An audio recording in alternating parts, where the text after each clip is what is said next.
Your toddler's piercing scream in the grocery store aisle isn't just a meltdown. It's a masterclass in negotiation. And you're accidentally teaching them to win. Picture this.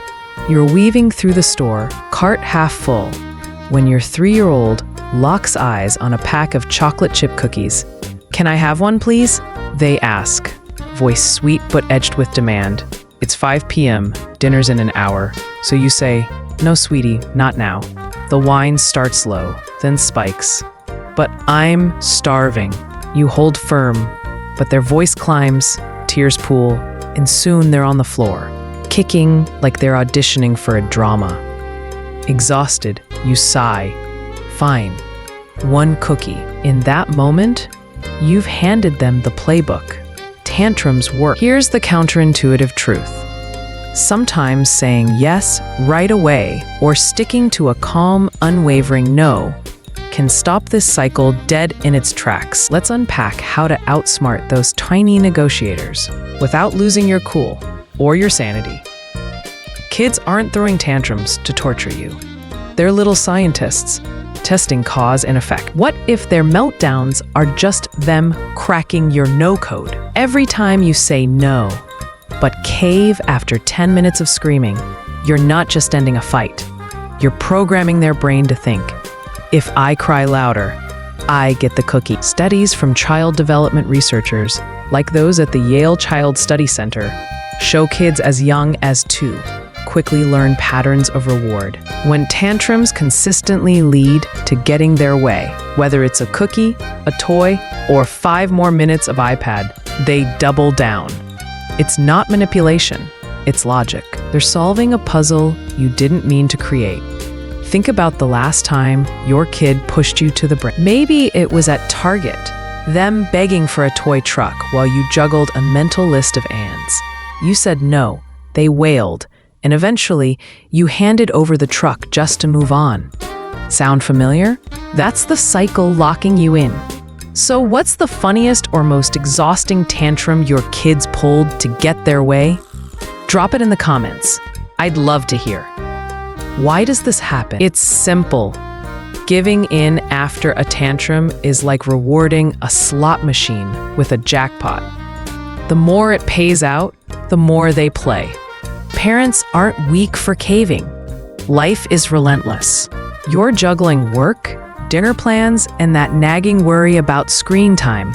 The 2021 American Psychological Association's parenting survey found 73% of parents report feeling overwhelmed daily, and tantrums hit when your tank's already low. Saying no feels like the right move, but when the whining escalates and eyes are on you in aisle 7, it's tempting to toss in the cookie to buy peace.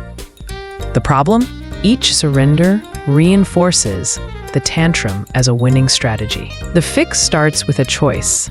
Strategically say yes when you know you're too drained to hold the line, or commit to a calm, consistent no when you can. Picture that grocery store moment again. Your kid asks for the cookie, and you're bone-tired from a long day. Instead of saying no and bracing for a fight you'll lose, check your energy. If you know you'll cave, say yes upfront. One cookie, no battle. It's not weakness, it's strategy.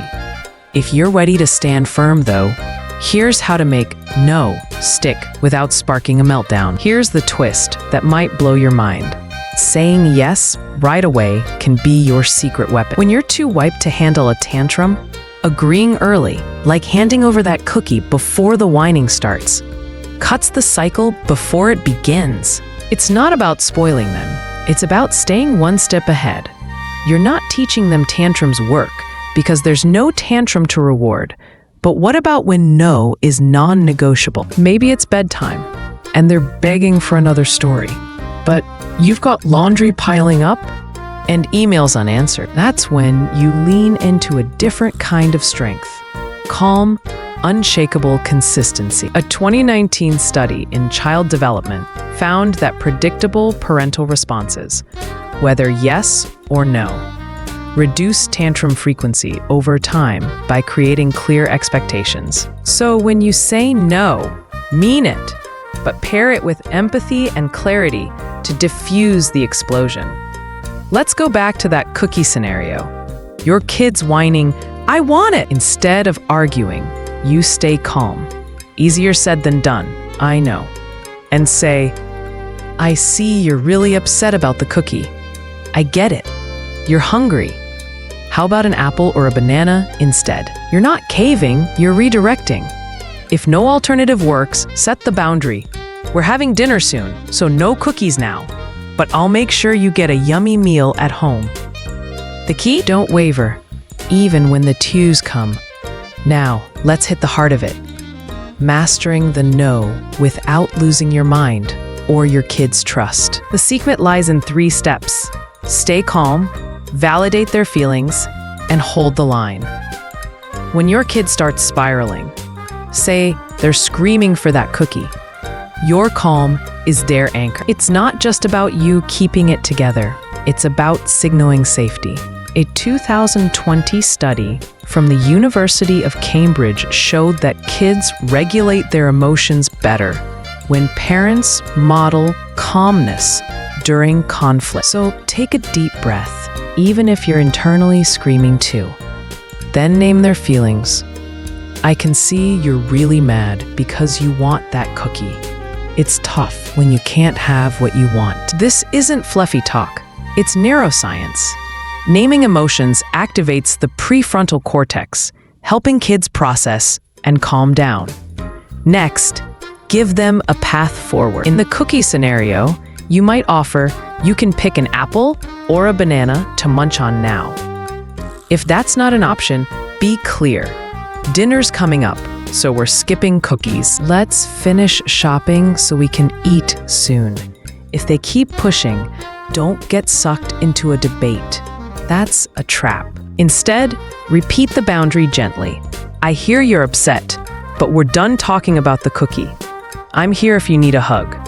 Consistency is everything. If you give in sometimes, even once, it's like rolling the dice. They'll keep betting on a win. Over weeks, this approach rewires their expectations. Tantrums stop paying off, so they stop trying. Imagine this. A year ago, I saw a mom in my neighborhood wrestling with her 4-year-old, Mia, who'd throw epic tantrums over everything. Socks, snacks, bedtime. The mom was frazzled, always caving after 10 minutes of screaming. Then she tried this approach.